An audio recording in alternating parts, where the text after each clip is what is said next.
स्वागत आप सभी का एक बार फिर से आपके साथ मैं हूं पुनीत। राजधानी रायपुर के एम्स के कोरोना वॉरियर्स आज उस वक्त भावुक हो गए जब सेना के विमान ने उन पर फ्लाई पास्ट के जरिए फूल बरसाए। सुबह 10:30 बजे सेना का विमान जैसे ही एम्स के ऊपर पहुंचा, कोरोना वार्ड के बाहर खड़े एम्स के स्टाफ ने तालियां बजाकर सेना के विमान का स्वागत किया। दिन रात सेवा में लगे डॉक्टर्स, नर्स, पैरामेडिकल स्टाफ, पुलिसकर्मी और सफाई कर्मियों के उत्साह और सम्मान के लिए भारतीय सेना ने फ्लाई पास्ट किया और फूल बरसाए। रायपुर के एम्स अस्पताल के ऊपर वायुसेना के हेलीकॉप्टर के जरिए फूलों की बारिश कर इन कोरोना वॉरियर्स का सम्मान किया गया। इनके अलावा आम लोगों ने भी घरों की छतों पर खड़े होकर तालियां बजाई। एम्स के स्टाफ का कहना है कि ये बेहद ही भावुक कर देने वाला पल है। इस वक्त हमारी ड्यूटी नहीं है, लेकिन हम भी छतों पर खड़े थे क्योंकि ये भी हमारे लिए गर्व का क्षण था। राजधानी रायपुर का ये एम्स है और उसके बाद आप देख सकते हैं कि वायुसेना का जो विमान है वो आया हुआ है और एम्स जो कोरोना वॉरियर्स हैं उनके ऊपर में फूल बरसाए जा रहे हैं। फूल बरसाए गए, पूरे देश भर में जो है वायुसेना सलाम कर रही है उन कोरोना वॉरियर्स को जो कोविड-19 है उसको लेकर लड़ रहे हैं और लगातार जो है वो कोशिश कर, अगर बात करें तो मरीजों को ठीक करके भेज रहे हैं। राजधानी रायपुर का अगर हम बात करें, छत्तीसगढ़ का रिकॉर्ड पूरे देश की तुलना में काफी अच्छा है और लगातार यहां से मरीज ठीक होकर जा रहे हैं। सभी को पता था कि जो है फ्लाई पास्ट किया जाएगा यहां से। यही वजह है कि एम्स का जो तमाम स्टाफ है, आप देख सकते हैं कि किस तरीके से नीचे खड़ा हुआ है और इसके साथ लगातार ये देखिए आपकी वो सलामी दी जा रही है, फूलों की वर्षा की जा रही है। आसपास आप देख सकते हैं कि छतों पे लोग भी, आसपास की जो बिल्डिंग है वहां पर छत पे लोग खड़े हो गए हैं और उनकी वो देखने की कोशिश कर रहे हैं, क्योंकि अपने आप में एक रोमांचक और भावुक कर देने वाला भी समय है। तो जाहिर तौर पर लोगों को काफी खुशी हुई और हम बात करें तो एम्स का कहना है कि वो भी गौरवान्वित महसूस कर रहे हैं। कैमरा पर्सन राजेंद्र के साथ पंतालांजा, न्यूज़ 18 छत्तीसगढ़, रायपुर। पिछले 24 घंटे में कोरोना संक्रमण का कोई नया मामला नहीं आया है। प्रदेश में कुल 43 मरीजों में कोरोना की पुष्टि हुई है। इनमें से 7 लोगों का इलाज जारी है। 36 लोग ठीक हो चुके हैं, घर जा चुके हैं। प्रदेश में अभी तक 18,881 संदिग्धों का टेस्ट हो चुका है, जबकि 875 लोगों का टेस्ट किया जा रहा है।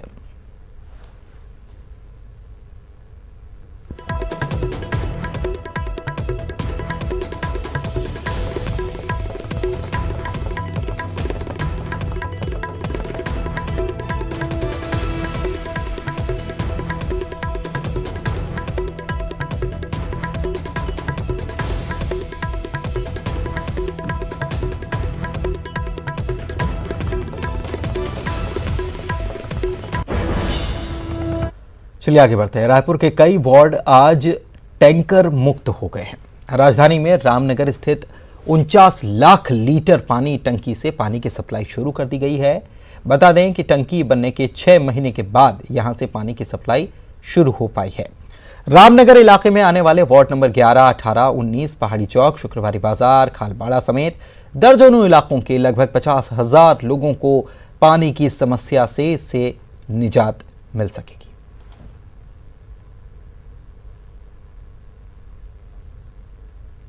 टैंकर मुक्त बनाने की कोशिशें पिछले कई सालों से की जा रही है, लेकिन बावजूद इसके इस साल भी टैंकर मुक्त राजधानी नहीं बन पाई है। इस बीच एक अच्छी खबर ये भी है कि रामनगर की जो पानी टंकी पिछले 6 महीनों से बनकर तैयार थी, वहां पानी की सप्लाई शुरू कर दी गई है। महापौर एजाज ढेबर और इलाके के विधायक विकास उपाध्याय ने इसकी शुरुआत की है, जिसमें लोगों के घर अब पानी सुचारू ढंग से पहुंच पाएगा। इससे गुढ़ियारी और रामनगर इलाके के आसपास के तकरीबन 3 से 4 वार्ड की जनता लाभान्वित होगी। तकरीबन 50,000 लोगों के घर में पानी पहुंचेगा। लेकिन अब भी ये कह पाना मुश्किल है कि क्या टैंकर मुक्त राजधानी का सपना साकार हो पाएगा या नहीं, क्योंकि कई पानी टंकियों से अब भी पानी की सप्लाई शुरू नहीं हो पाई है।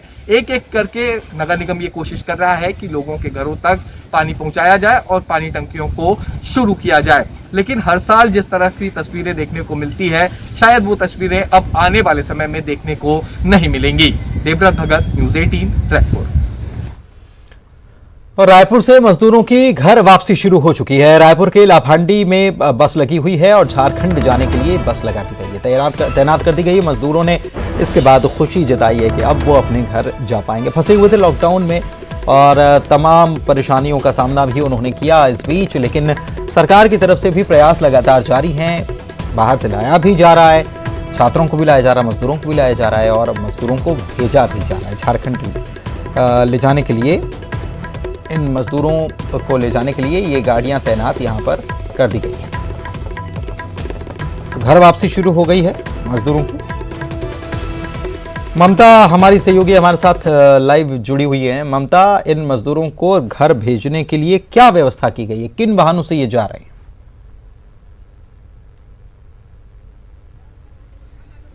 देखिए, राजधानी रायपुर का ये राधा स्वामी सत्संग जो भवन है वो है। यहाँ पर 6 जो बसें हैं वो फिलहाल अभी लगी हुई हैं और 6 जिलों के जो लोग हैं उनको बसों के भीतर बिठा दिया गया है। मैं अपने कैमरा पर्सन से कहूंगी कि वो आपको दिखाने की कोशिश करें। अंदर आप देख रहे हैं कि एक बस जो है वो नजर आ रही है। लगभग 6 बसें जो है वो उनके भीतर जो है वो मजदूरों को बिठा दिया गया है और 6 जिले के जो मजदूर हैं अभी भी लगातार आप देख सकते हैं कि मजदूर यहाँ पर पहुंच रहे हैं और इसके बाद इन मजदूरों की जो घर जो है वापसी है वो रवानगी होगी। और इसी तरह से अलग अलग तरीके से अलग अलग जो जिले हैं उनके मजदूरों को सूचित किया जा रहा है, यहाँ पर लिस्टिंग की जा रही है और उसके बाद में उनको घर भेजा जा रहा है। मजदूरों का कहना है कि वो काफी परेशान थे, लेकिन अब उनकी झारखंड सरकार ने वहां से बसें भेजी है, तो अब एक राहत वाली बात है कि वो अब अपने सुरक्षित घर पहुंच पाएंगे, क्योंकि घर वालों के भी लगातार फोन आ रहे थे।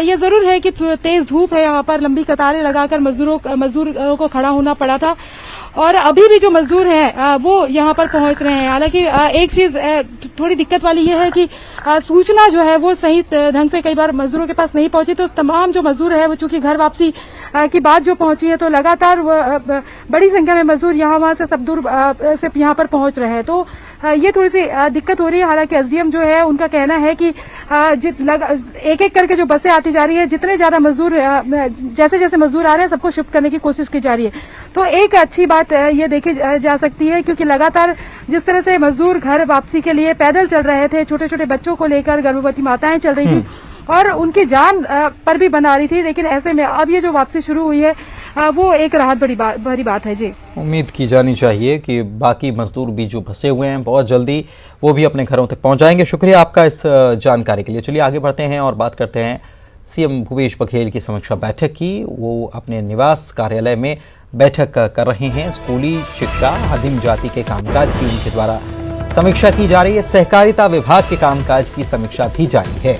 स्कूली शिक्षा मंत्री प्रेमसाय सिंह टेकाम यहां मौजूद हैं। कई विभागों के मुख्य सचिव भी इस बैठक में मौजूद हैं।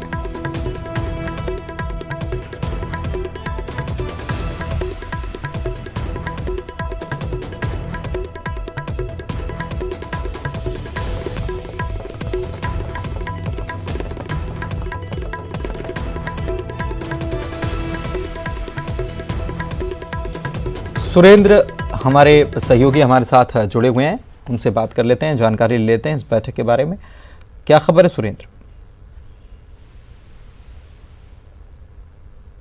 क्योंकि स्कूल शिक्षा, आदिम जाति कल्याण विभाग, साथ ही सहकारिता विभाग, क्योंकि तीनों विभाग काफी महत्वपूर्ण हैं और तीनों की अलग अलग भूमिका है। अभी कुछ दिन पहले ही जिस तरह से शिक्षा विभाग ने ऑनलाइन पढ़ाई की व्यवस्था की थी, उसको लेकर क्या रूपरेखा तैयार की, किस तरह ये हो रहा है, क्योंकि बहुत ज्यादा शिकायतें आएंगी, वहां पर नेटवर्क की काफी प्रॉब्लम है, दिक्कतें हैं, तो उसको लेकर भी समीक्षा की गई है। साथ ही क्योंकि अभी आने वाले समय में छात्रावासों में जो एडमिशन होने हैं, दाखिले होने हैं, तो उसको किस तरह से करना है, किस तरह से उसका समय सारणी तैयार करनी है, उस तक की समीक्षा की है। साथ ही क्योंकि धान उठाव को लेकर मिलिंग का भी वक्त भी चल रहा है, तो उसको लेकर भी क्योंकि सहकारिता मंत्री भी हैं प्रेमसाय सिंह टेकाम, तो उनके विभागों की सही समीक्षा हो रही है।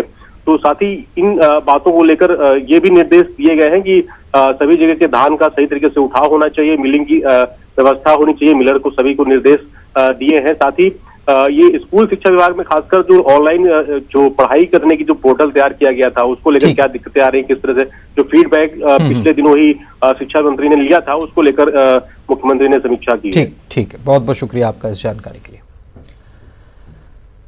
और कश्मीर से बड़ी खबर आपको बता दें, हंदवाड़ा में आतंकियों से मुठभेड़ में लश्कर कमांडर हैदर मारा गया है। सूत्रों के हवाले से ये बड़ी खबर आपको बता दें, लश्कर का ये कमांडर था और हंदवाड़ा में आतंकियों से जो मुठभेड़ हुई इसमें इसे ढेर कर दिया गया। बड़ी खबर निकलकर सामने आ रही है। जम्मू कश्मीर के हंदवाड़ा में मुठभेड़ हुई थी, एनकाउंटर हुआ था और इसमें हमने हमारे सेना के 2 अधिकारियों समेत 5 लोगों को खो दिया। इसमें 2 जवान थे, 2 सेना के अधिकारी, एक मेजर, एक कर्नल और एक जम्मू कश्मीर पुलिस के अफसर थे। तो ये इसमें 2 आतंकियों को ढेर कर दिया गया था और जो जानकारी सामने आई है उसके मुताबिक हंदवाड़ा में आतंकियों से जो मुठभेड़ हुई थी इसमें लश्कर का कमांडर हैदर मारा गया। मनोज कौल हमारे सहयोगी, वरिष्ठ सहयोगी इस वक्त हमारे साथ जुड़े हुए हैं। मनोज जी, क्या जानकारी निकल कर आई? देखिए पुनीत, अभी जैसे कि हमने सुबह खबर बताया कि 2 आतंकी से मारे गए थे और हमने ये भी कहा था कि जो ये आतंकी मारे गए हैं ये फॉरेन नेशनल्स हो सकते हैं। अभी पुलिस ने ये कंफर्म किया है कि इसमें एक जो आतंकी है वो लश्कर का टॉप कमांडर है जो कि पाकिस्तान का है, उसका नाम हैदर बताया जाता है। अभी उसकी आइडेंटिफिकेशन हुई है, तो ये बड़ी कामयाबी जरूर हम इसमें मान सकते हैं कि इतना बड़ा कमांडर मारा गया है। लेकिन जिस तरह से सेना और पुलिस के जवान इसमें शहीद हो गए हैं, जिसमें एक कर्नल, एक मेजर और एक सब इंस्पेक्टर पुलिस का मारा गया है, वो बड़ी क्षति तो जरूर हुई है। लेकिन एक बड़े कमांडर को मार गिराना ये एक हम ये कह सकते हैं कि कहीं ना कहीं एक सेटिस्फैक्शन जरूर होगा। हालांकि नुकसान बहुत बड़ा है जिस तरह से ऑफिसर्स मारे गए हैं। अभी जो दूसरा उसका साथी है उसकी जो आइडेंटिफिकेशन है वो अभी की जा रही है। लेकिन फिलहाल पुलिस ने ये कंफर्म किया है कि इस एनकाउंटर में लश्कर का टॉप कमांडर हैदर मारा गया है। और कुछ निकलकर जानकारी सामने आई है इस एनकाउंटर के बारे में, क्योंकि नुकसान सेना को ज्यादा बड़ा उठाना पड़ा है और ये बताया जा रहा था कि कुछ लोग यहाँ पर अगवा थे उनको छुड़ाने के लिए। क्या कुछ सेना ने जानकारी इसमें मामले में साझा की? देखें, अभी जो सेना है, इस सेना और पुलिस ने इस मामले को दर्ज किया है। अभी इन्वेस्टिगेशन चल रही है कि ये आतंकी कहाँ से आए थे, क्या ये रिसेंटली उन्होंने कंट्रोल लाइन पार की थी और कश्मीर के इस हिस्से में आए थे, या और क्या उनका प्लान था, वो किस तरह की वारदात अंजाम देने की फिराक में थे या किस मंसूबे को लेकर आए थे। इस पर फिलहाल इन्वेस्टिगेशन शुरू की गई है क्योंकि आज ही ये मुठभेड़ खत्म हो गई है सुबह, और जिसमें सेना को जैसे आपने कहा कि एक बहुत बड़ा नुकसान उठाना पड़ा है। इन्वेस्टिगेशन अभी इनिशियल स्टेजेस में है, लेकिन पुलिस और सेना दोनों अपने अपने तरीके पर इस पूरे मामले की छानबीन कर रहे हैं। चलिए, बहुत बहुत शुक्रिया मनोज जी आपका इस जानकारी के लिए। आज पूर्व सीएम कमलनाथ ने वीडियो कॉन्फ्रेंसिंग के जरिए प्रेस कॉन्फ्रेंस की थी।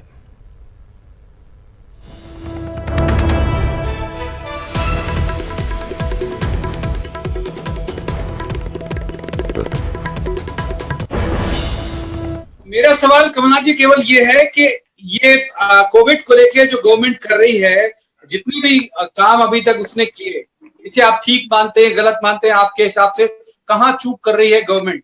और दूसरा ये कि यदि सरकार आपकी होती तो इस महामारी से निपटने के लिए आपके स्टेप क्या होते? सबसे पहले तो मैं कहना चाहता हूं कि शिवराज जी ने 23 मार्च को कहा कि कोई टेस्टिंग नहीं हुई। या तो उनको जानकारी नहीं, या तो ये बात बिल्कुल झूठ है। पहला टेस्ट 19 मार्च को निरथ में हो गया था। आज जो डिले हुआ है टेस्टिंग में, आज कैसी टेस्टिंग हो रही है? टेस्टिंग रिजल्ट 10 दिन बाद होता है। 10 दिन में जिसको कोरोना नहीं होता उसको अस्पताल में हो जाता है, जिसको कोरोना हो गया होता है उसकी मृत्यु हो जाती है। तो ऐसा प्रबंध करना था कि हमारे पास ventilator, kits, PPE, test kit सब उपलब्ध होते हैं। छत्तीसगढ़ की 3 पंचायतों को राष्ट्रीय पुरस्कार मिलना है और इन पंचायतों को बेहतर काम करने के लिए पुरस्कार दिया जाएगा। जिन पंचायतों को राष्ट्रीय पुरस्कार के लिए चुना गया उनमें रायपुर का पंचरोदा पंचायत, कवर्धा का कान्हा भैरा पंचायत, कांकेर का भिलाई पंचायत शामिल है। केंद्र सरकार के पंचायती राज मंत्रालय ने इन पंचायतों का चुनाव किया। सीएम और स्वास्थ्य मंत्री ने तीनों पंचायतों को बधाई दी है।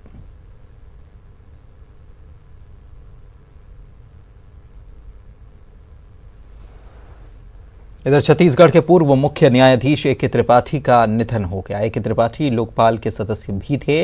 उनके निधन पर सीएम भूपेश बघेल ने ट्वीट कर शोक जताया है।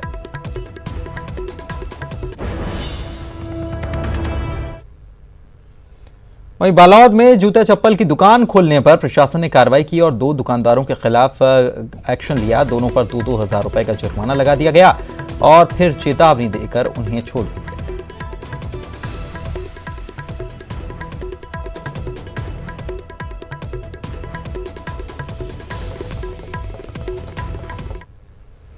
लॉकडाउन की वजह से बालोद में मध्य प्रदेश के कई मजदूर फंसे हुए हैं। मजदूरों के घर वापस भेजने की खबर सुनकर ये सभी मजदूर बालोद एसडीएम दफ्तर पहुंच गए और घर भेजने की गुहार लगाई, लेकिन अभी तक जिला प्रशासन की तरफ से इनको मदद का आश्वासन भी नहीं मिला है।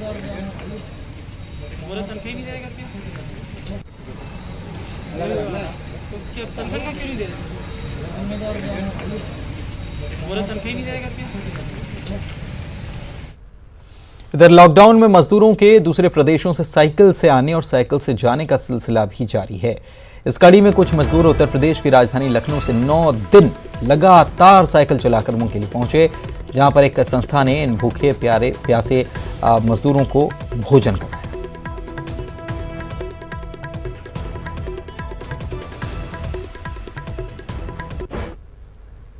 आज सुबह 2 ट्रकों में बैठकर 178 मजदूर सुकमा के कोंटा बॉर्डर पहुंचे, जिसकी इत्तला मिलते ही स्थानीय प्रशासन वहां पहुंच गया और सभी मजदूरों के स्वास्थ्य की जांच की गई। बॉर्डर पर बैठी डॉक्टर्स की टीम ने उनकी जांच की। इसके बाद इन सभी मजदूरों को उनके गांव भेजा गया। ये सभी मजदूर सुकमा जिले के गादीरास और बस्तर जिले के दरभा के रहने वाले हैं। सभी मजदूर 4 महीने पहले मिर्च तोड़ने के लिए तेलंगाना के भद्राचलम गए थे।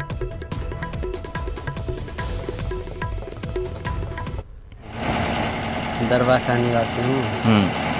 कत्तागुड़ा मिर्ची तोड़ने गया थे।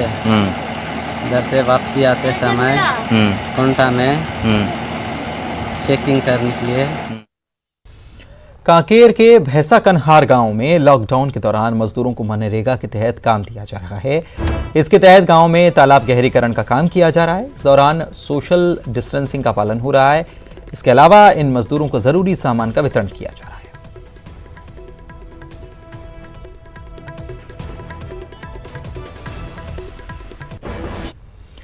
सीएम बघेल ने पीएम मोदी को चिट्ठी लिखी है। अधिकारियों कर्मचारियों के बीमे की मांग उन्होंने इस चिट्ठी में की है कि स्थानीय निकाय अधिकारी कर्मचारियों का भी बीमा हो। गरीब कल्याण पैकेज बीमा योजना में इन्हें भी शामिल किया जाए। इस बाबत एक चिट्ठी प्रधानमंत्री को लिखी गई है मुख्यमंत्री के द्वारा। स्थानीय निकाय अधिकारियों और कर्मचारियों का बीमा होना चाहिए। गरीब कल्याण पैकेज बीमा योजना में इन्हें भी शामिल किया जाना चाहिए।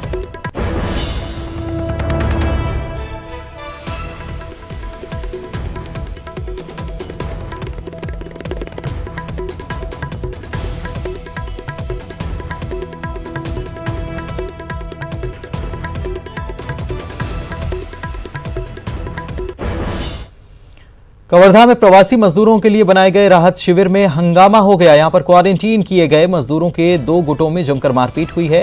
यह घटना बोड़ला थाना इलाके के पालक राहत शिविर की है। यहां पर बालाघाट के मजदूरों को 14 दिनों के लिए क्वारंटीन किया गया है। उनके साथ दूसरे मजदूर भी रुके हुए हैं। इनके बीच किसी बात को लेकर विवाद हुआ और नौबत मारपीट पर आ गई। पुलिस के आने के बाद यह मामला शांत हो सका।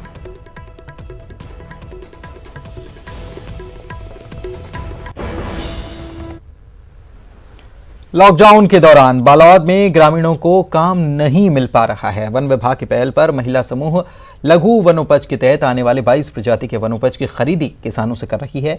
खरीदी में प्रति किलो में कमीशन प्रतिशत की राशि समूह को दी जा रही है, जिससे कि इन महिला समूह की आर्थिक स्थिति में थोड़ी मजबूत हो रही है। ग्राम मंगचुआ के आदिवासी महिला समूह की महिलाओं ने बताया कि लॉकडाउन के कारण वे परेशान थीं, लेकिन वन विभाग की कवायद से उन्हें मदद मिल रही है। हर गांव में एक वनांचल क्षेत्र में महिला समूह बने हैं। माहौल पत्ता है, वो पत्ता को कोई भी उपयोग नहीं होती से माहौल पत्ता ला हम तोड़ के जंगल ले ला सकते, ओकर पत्तल बना के हम सामाजिक स्त्री में उपयोग हो सकते। माहौल पत्ता के जो पतरी है वो तो उपयोगी चीज़ है, जन्म से लेकर मरण तक की उपयोगी चीज़ है। वो माहौल पत्ता से भी हमला रोजगार मिली। हमारे वनांचल में हमारे को वनोपज मिलता है, जैसे हम लोग कलेक्ट करते हैं, संग्रह करते हैं। तो एक पहल है यहाँ से डिवीजन से डीएफओ मैडम ने स्टार्ट की कि महिलाओं को जो स्वयं सहायता समूह की महिलाएं हैं उनको एंगेज किया है कि वो उसको फॉरवर्ड लिंकेज कर सके, उसका प्रोडक्ट बना सके और उसको मार्केट में ला सके, उससे जिनका उनका जीविकोपार्जन होगा। और आगे अंबिकापुर में भूमाफिया लॉकडाउन का फायदा उठा रहे हैं। यहां पर खलीबा गांव में एक शख्स शासकीय जमीन पर कब्जे की कोशिश में था, लेकिन ग्रामीणों की सजगता से उसके मंसूबों पर पानी फिर गया। ग्रामीणों ने जमीन पर कब्जे की कोशिश की इत्तला पुलिस को कर दी और प्रशासन को कर दी। इसके बाद नायब तहसीलदार मौके पर पहुंचे और जमीन पर कब्जे के लिए रखे गए ईंट को जब्त करने के निर्देश दिए गए। इसके साथ ही पटवारियों को बुलाकर जमीन के सीमांकन के निर्देश दिए गए और मामले में कार्रवाई का भरोसा दिया गया है। मौखिक रूप से थाना अध्यक्ष को भी बताया गया और एसडीएम साहब को भी खबर किया गया, तो मौके पे नायब तहसीलदार आए, स्थिति देखे और जो उचित लगा है वो कार्रवाई की है। एक सीआई गोदाम स्थित बगल में सरकारी भूमि पर एक आंसू नाम का खलीबा का जो आदमी है अतिक्रमण कर रहा था, जो कि उसको आकर के त्वरित कार्रवाई करके रोक लगाया गया और जो वहाँ पर ईंट ला करके उसको रखा गया था उसको। और इसी के साथ इस बुलेटिन में फिलहाल इतना ही, लेकिन न्यूज़ 18 मध्य प्रदेश छत्तीसगढ़ पर खबरों का सिलसिला जारी है। ब्रेक के उस पार भी मुझे दीजिए इजाजत। नमस्कार।